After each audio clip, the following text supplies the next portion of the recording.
presentación. Don Alberto, profesor, tiene la palabra. Bueno, lo primero quiero dar las gracias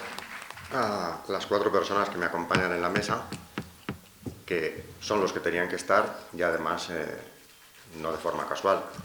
A cada uno de ellos les he pedido que estén por motivos muy concretos y he tenido la suerte de que los 4 han podido y han querido venir, pero no hubiera elegido a otras personas. Dicho esto, a lo primero a Javier hay que agradecerle, a Javier Paredes, que la iniciativa de este libro, primeramente como idea ya es suya. Yo, como también decía Beatriz, no hubiera escrito este libro, siendo muy consciente de que había que hacerlo, de que merecía la pena divulgar esta historia, pero no era algo que yo me hubiera planteado hacer. Y hace ya unos 2 años, Javier Paredes me propuso, a partir de la tesis de Reynal Secher, que es el hilo conductor, que es la base de este libro, darlo a conocer, no haciendo una traducción literal que no he hecho, sino exprimiendo el libro y dando en español, claro, al lector español, la oportunidad de tener a su disposición toda esa enorme documentación que maneja Secher y que ya en su día supuso un punto de inflexión, porque además, como digo en el prólogo, esta tesis doctoral se defendió en 1985, es decir, faltaba muy poco para el segundo centenario de la Revolución y ese centenario en buena parte venía a aguarlo el profesor Secher. Se le ofreció de todo, fue amenazado, hubo intentos de soborno, como dice Sony, su amigo historiador también, el gran historiador francés, le avisó en el informe preliminar diciéndole que fuera consciente de que a partir de entonces, si publicaba esto, se encontraría con auténticos orfebres en la materia que harían que no hiciese carrera académica. Es decir, que ante todo quiero homenajear a Secher, que fue lo suficientemente valiente como para no solamente estudiar el tema, sino publicarlo, aguar la fiesta del centenario, que por supuesto lo hizo, y abrir un camino nuevo. No era el único, ni estuvo solo, porque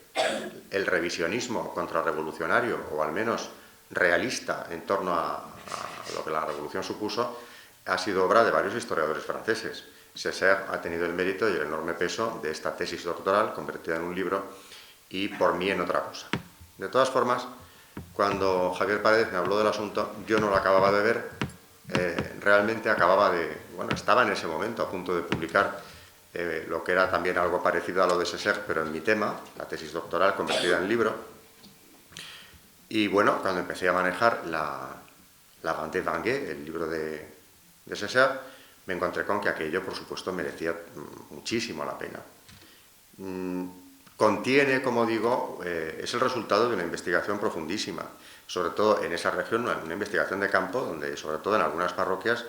viene a contarnos con detalle lo que va ocurriendo desde que empieza la Revolución, en eso que él llama la luna de miel de la Vendée con la Revolución, cuando no hay problemas, es decir, cuando hay incluso una voluntad de acatamiento de las nuevas medidas, que, como decía Beatriz Ozores, se da en un primer momento, y luego la reacción cuando de hecho las medidas son contra la religión. Eso está clarísimo en todo el libro. A mí este libro de Secher me ha permitido no solo dar a conocer lo que él investigó, sino también me ha permitido seguir un hilo conductor de algo para mí importantísimo, que, como también decía Beatriz cuando le pedí que interviniera en esta presentación, siendo así que es la única no historiadora, pero que tenía mucha cabida en este acto, se trataba precisamente de eso, de destacar que en ese momento, como también ha dicho María Saavedra, lo que se iniciaba era un proceso de persecución más o menos violenta, más o menos encubierta, diferentes persecuciones que se abren paso en la edad contemporánea en Occidente, con periodos más o menos tranquilos, pero donde ya este factor de rechazo al cristianismo, de rechazo a la revelación, que viene desde los autores ilustrados en buena medida franceses, no todos, pero algunos de forma muy radical, pues es un proceso que no ha terminado y que nos ha llevado a algo que los papas han denunciado, los últimos, como dictadura del relativismo, que es una conquista de aquella ideología y que además es algo en lo que yo he podido profundizar, y por eso hay citas frecuentes al tema, al estudiar la masonería, con todo el peso que tuvo ya en la Revolución, en la preparación de la Revolución, y ha tenido después en la contemporánea, me permite traer el tema de la Vendée muchas veces al XIX español, donde, por supuesto, se da una situación muy parecida como también destacaba el doctor Bullón de Mendoza cuando hablaba de que aquí, para reacción la que hubo aquí, porque verdaderamente esas medidas liberales que son hijas de la Revolución Francesa, cuando se aplicaron en España, siguiendo la pauta, exactamente la misma pauta que en Francia, que es ir a por la Iglesia en un primer lugar, pues se encuentran con una resistencia, la más organizada que ha habido y duradera, que da lugar a 3 guerras civiles, las carlistas. De modo que lo que empezaba en Lavandé no fue algo anecdótico que ocurriera allí y luego más o menos el tema se pudiera reconducir, sino era el inicio de algo que es un proceso histórico no concluido porque sigue abierto, pero que ha tenido ya victorias, desgraciadamente, demoledoras sobre el pensamiento europeo. Porque además también, como decía Beatriz Ozores, lo hablábamos el otro día, la civilización occidental se ha cimentado sobre 2 pilares clarísimos, que son fe y razón. Cuando la fe es eliminada, como lo fue en la Ilustración, de forma radical, el otro pilar, que es la razón, se deteriora, se tambalea y cae. Y llegamos a ver una legislación que ya no es que sea anticristiana, sino irracional de todo punto, como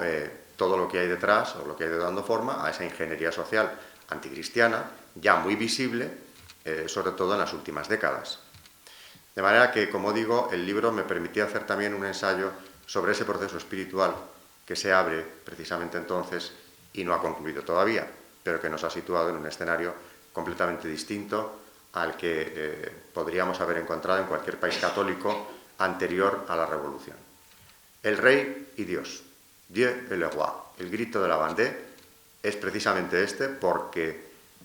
en el ideario de los vandeanos el trono y el altar unidos indisolublemente, lo que es los pilares del antiguo régimen, formaban un todo que les parecía imposible separar. De hecho, a mí me ha llamado la atención, como siguiendo las rebeliones de los vandeanos, en un primer momento hay un desconcierto claro entre ellos porque no entienden que las medidas que se ejecutan contra ellas se den en nombre de Luis XVI. Hasta que, claro, ya queda todo clarificado cuando el rey no solamente es maltratado, humillado y totalmente arrinconado en el plano político, aunque constitucionalmente es el rey de Francia, sino que cuando se le procesa y se le ejecuta, los vandeanos ya no tienen nada más que esperar. Y claro, viene ya otra fase completamente distinta de la rebelión. ¿Que el conflicto era espiritual? No me ofrece ninguna duda. Yo creo que cualquiera que lea el libro, o mejor aún, incluso la tesis de Césaire, aunque él no incide tanto en este aspecto como yo, finalmente, y lo digo porque cuando no estoy de acuerdo con el gran maestro de esta guerra, también lo digo. Y, por supuesto, no ignora que una de las causas principales es la religiosa, aunque él habla de una serie de causas aditivas que provocan la rebelión. Está demasiado, para mí, demasiado claro que el trasfondo es esencialmente, por no decir que casi únicamente religioso. El marqués del B, uno de esos jefes vandeanos que muere, como decía el profesor Bullón hace un momento, en una circunstancia durísima porque lo tienen que arrastrar para matarlo, porque por heridas de guerra, cuando lo detienen ya pues pocas horas antes de morir, ante el tribunal que lo vuelve ya prácticamente a sentenciar de forma irremisible, dice unas palabras que el profesor Bullón recoge en su introducción al libro de las Memorias de la Marquesa de la Rochefoucauld, donde sintetiza lo que estaba ocurriendo en Lavandé en esos momentos. Juro por mi honor que aunque deseé un gobierno monárquico, no tenía ningún proyecto particular y hubiera vivido como un pacífico ciudadano bajo cualquier gobierno que hubiese asegurado mi tranquilidad y el libre ejercicio de la religión que profeso. Le van a matar ya, no tiene nada que ocultar ni nada que perder. Y dice por qué se ha resistido precisamente al movimiento revolucionario. El libro de Césaire, como todo lo que es este tema vandeano, es de una belleza extraordinaria, porque recoge páginas llenas de un heroísmo que viene además del pueblo, ese pueblo vandeano que va a los castillos de los nobles a pedir que los lideren en esa lucha, entendiendo que son ellos los oficiales naturales de aquel ejército popular, y se encuentran con respuestas como la de Chaguet, que cuando acuden a su casa solariega les increpa diciéndoles: estáis locos. Es decir, os levantáis contra el omnipotente Estado francés en un momento en el que Francia, además, a pesar de las guerras civiles internas, ciertamente en la mayor parte del territorio, se lanzaba ya a la conquista de lo que llamaron repúblicas hermanas. Un ejército imparable y los vandeanos en su territorio, ignorando esa situación, esa expansión revolucionaria, se levantan, sí, y piden a estos nobles que los dirijan al combate, como ocurrió. De hecho, no siempre, porque hay oficiales vandeanos que no tienen ninguna extracción noble, ni mucho menos, pero en muchos casos sí. Y hay una lección enorme en este pueblo, porque también, como decía Beatriz, en ellos se ve una sabiduría, que es la sabiduría de la fe, verdaderamente impresionante. Por ejemplo, hay una cita del libro de Césaire, directamente, en la cual, a mí es de las cosas que más me ha llamado la atención de su tesis, el párroco de Saint-Hilaire de Mortagne, cuando tiene que abandonar la parroquia, expulsado, perseguido, se ha situado fuera de la ley porque es un refractario, es decir, se ha negado a jurar la Constitución Civil del Clero, que suponía el cisma de la Iglesia francesa, convirtiéndola en algo similar a la anglicana, separada del Papa por completo, Iglesia excomulgada, por cierto. El párroco Diego, cuando se va, les dice a sus feligreses: en cualquier lugar que la providencia me conduzca, rezaré por vosotros. Mi corazón y mi espíritu estarán con vosotros. Cada domingo, si tengo esa posibilidad, ofreceré a Dios el santo sacrificio por todos los habitantes de esta parroquia. Y si, como temo desgraciadamente, sois privados de oír la misa por algún buen sacerdote, os animo a reuniros mientras podáis todos los domingos en la iglesia, a la hora en la que yo siempre he tenido costumbre de decirla con vosotros. Se ve una comunidad entre el pastor y los feligreses impresionante, y ellos, efectivamente, ya sin párroco, se reúnen los domingos en la iglesia, como les había dicho él, hasta que llegan los gendarmes, claro, que no piensan tolerar esa situación más tiempo, no hay misa, pero a pesar de eso, esa reunión les parece una provocación, una reunión de gente del pueblo que se reúne a rezar. Y el brigadier, increpando a esa gente del pueblo que se ha reunido a rezar, les dice: ¿qué diablos hacéis ahí? Y contestan: nuestro cura al partir nos prometió que todos los domingos a esta misma hora diría la misa por nosotros en cualquier lugar que se encontrara. Imbéciles y supersticiosos, contesta el brigadier. Creer que oyen la misa desde el lugar donde se dice. Y contesta uno de estos campesinos: la oración hace más de 100 leguas, puesto que sube de la tierra al cielo. ¿Y creéis estar aquí en una iglesia? ¡Qué salvajes sois! Y por último responde el anciano, al que increpaba el brigadier: estamos en un lugar santo sobre los huesos de nuestros padres. Tiene una certeza absoluta en que lo que está haciendo es lo que tiene que hacer en ese momento, en comunidad con los demás vecinos de su pueblo y siguiendo la directriz que les había dado su párroco al tener que abandonarlos. Esa es la clave de la Vendée. Y acabando ya el libro, hay otra cita para que veamos que esta fidelidad a los pastores fue permanente y costó la vida a muchos. Es verdad que hay páginas durísimas, como decía también María Saavedra al principio, verdaderamente crudas, terribles. Es un genocidio lo que nos está contando aquí la historia, pero cuando ya por fin, pacificado el territorio, muchos años más tarde, claro, otro párroco, como el que acabo de citar, pero el del pueblo de Logout-Gautreau, puede regresar de España, donde había estado exiliado, la descripción de un testigo ocular, un vecino del pueblo, extracto solamente algunas frases, que son impresionantes porque nos dan la clave de qué se había sentido en la Vendée cuando los refractarios salieron. La población entera, en traje de fiesta, había acudido a la antigua carretera de Nantes. Todos habían querido rodear algunos instantes antes a aquel cuya ausencia había sido tan amargamente llorada, de manera permanente. A la vista de estas caras conocidas, de esta multitud que hacía retumbar el cielo de gritos de alegría, de esos niños que pedían de rodillas su bendición, el santo anciano, era el abate Pecot, refugiado en España,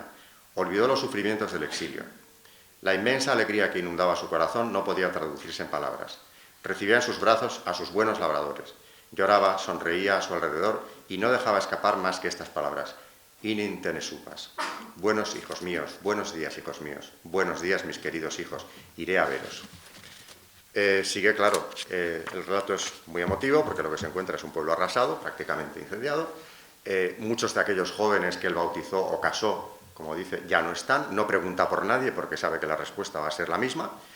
pero al final se siente en casa, pero el mensaje de este relato es que ya nada sería igual. Le han esperado ansiosos, están celebrando la vuelta del refractario, pero esa Vendée ya no podría ser nunca lo que había sido, no digo antes de la Revolución, sino incluso durante los años de la guerra. De la misma manera que ni Francia ni el resto de Europa volverían a ser lo mismo, porque en el antiguo régimen, con todos sus fallos, esos dos pilares de fe y razón todavía no se habían divorciado, aunque ya en el siglo anterior, en el XVIII, el ataque contra el pilar de la revelación se estaba dando con una fuerza enorme, pero a partir de entonces se había tocado lo intangible, se había tocado lo sagrado. Y tarde o temprano, en esa guerra tenaz que los enemigos de Cristo en las dos ciudades, como comentábamos el otro día, lo deja muy claro León XIII, por cierto, cuando condena la masonería en la encíclica más completa que ningún papa le haya dedicado a la condena,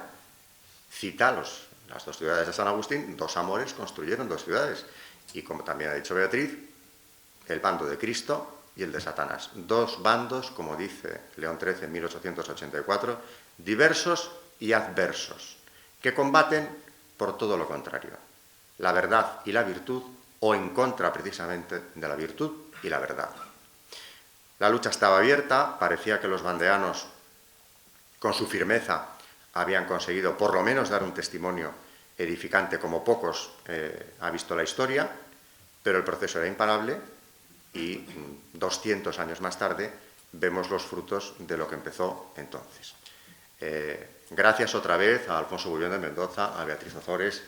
a María Saavedra, a Javier Paredes, padre de la idea, como digo, y editor del libro, y a todos los que han venido.